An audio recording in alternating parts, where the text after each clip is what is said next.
Do not watch Channel 7 after midnight. Think about it.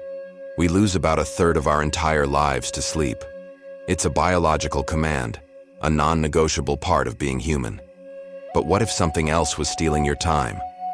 What if hours of your life were being deliberately plucked from your memory, leaving behind nothing but a quiet dread and a blank space where reality should be? For dozens of people in small, isolated towns across the country, this isn't just a creepy thought experiment. It's a phenomenon they claim started the moment they all made one simple choice: to watch Channel 7 after midnight. Now let's be clear. The story you're about to hear is a work of fiction, an exploration of a digital urban legend. Officially, none of this ever happened. You won't find news reports or public statements. There's no credible evidence. And yet, the stories just won't die. They're passed along in hushed tones on internet forums and whispered in late-night calls. And they all start the exact same way. With a television, a remote, and the soft glow of a local station signing on for the night. Section 1. The First Reports. It all began with just a flicker of strangeness. The first accounts came from places you've likely never heard of, quiet towns where the big network signals are fuzzy. But the local Channel 7 tower comes in crystal clear. At first, people just wrote the stories off as bad dreams or the side effects of exhaustion. A viewer in rural Oregon said he sat down to watch the late movie at midnight, only to wake up at 3 a.m., standing in his kitchen with the refrigerator door hanging open. The TV upstairs was just silent static. He had zero memory of the movie, or of the 3 hours that had just vanished. Then, in a tiny Pennsylvania town, a college student decided to take a late-night study break. He flipped over to Channel 7. The very next thing he knew, his 8 a.m. alarm was screaming. His textbook was still open to the same page, but his notebook was filled with page after page of frantic, illegible scribbles, bizarre patterns and shapes that looked like complex diagrams but meant absolutely nothing. He'd lost 5 hours. This wasn't just falling asleep on the couch. This felt different. People described it as a clean removal of time, a total blackout. They didn't feel groggy or tired like they'd just woken up. They felt hollow, anxious. There was this lingering phantom feeling that they hadn't just been asleep, they had been absent. And that while they were gone, something else had been present. As more stories like these started trickling out, a terrifying pattern began to form, and it all pointed back to the grainy, low-budget broadcast of their local Channel 7, specifically, whatever it was they started showing at the stroke of midnight. Section 2. The Midnight Signal. The few people who claim they actually managed to stay conscious through the broadcast describe something deeply unsettling. The programming wasn't a movie or an old rerun. They say it was more like a bizarre, disjointed series of PSAs and emergency alerts, all looking like they'd been copied from a worn-out VHS tape. The visuals were strange and empty. Viewers reported seeing looping footage of vacant school hallways, old commercials for products that never existed, and stark, simple title cards with cryptic messages like, "Are you alone? Зрение. Это не лунная ночь." Или "Закройте глаза, чтобы увидеть."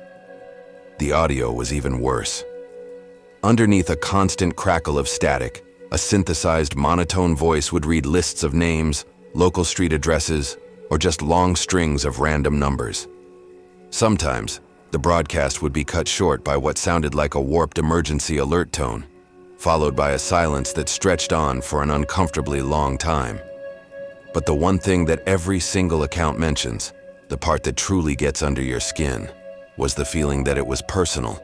The messages, the images, the dead air. It all felt targeted, as if the broadcast knew exactly who was watching and where. The obvious question is, why didn't someone just record it? Well, this is where the legend gets even deeper. Every single attempt to capture the midnight broadcast has failed. Tapes would come out blank, digital recordings would be hopelessly corrupted, the files completely unreadable.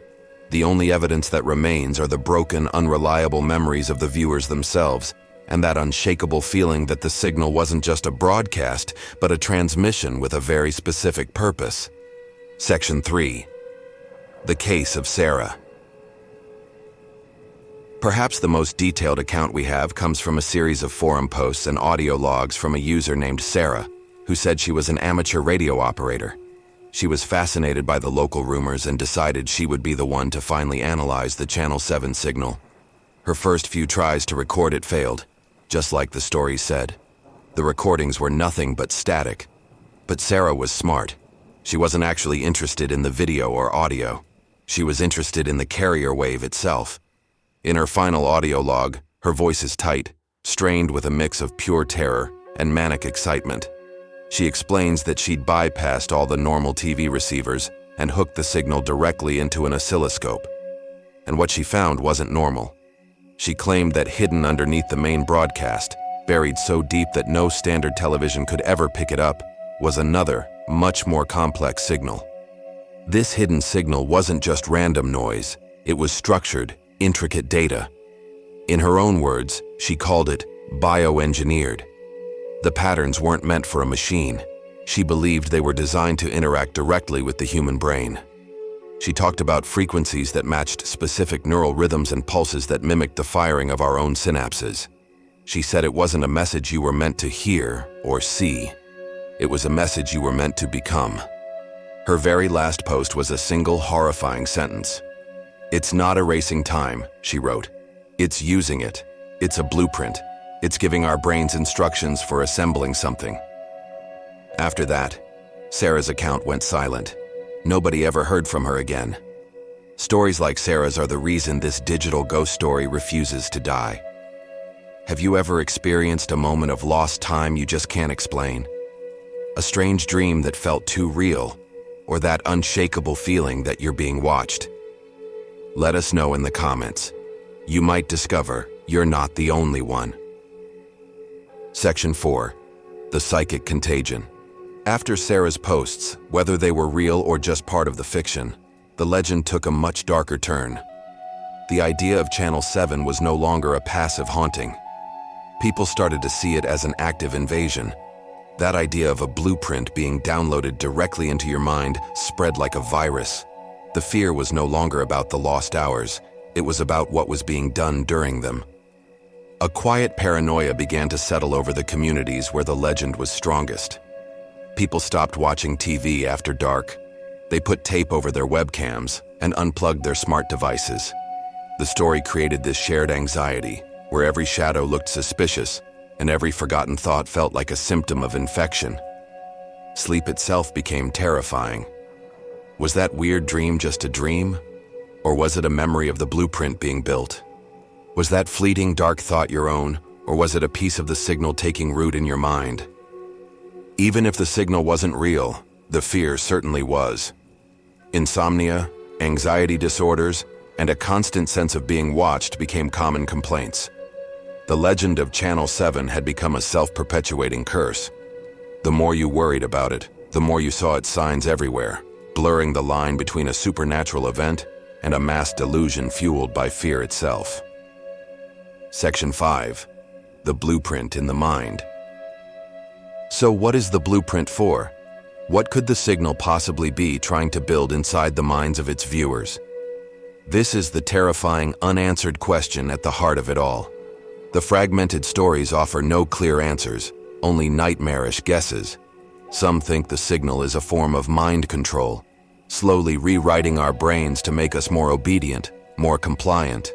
A silent coup, not for a country, but for the consciousness of its citizens.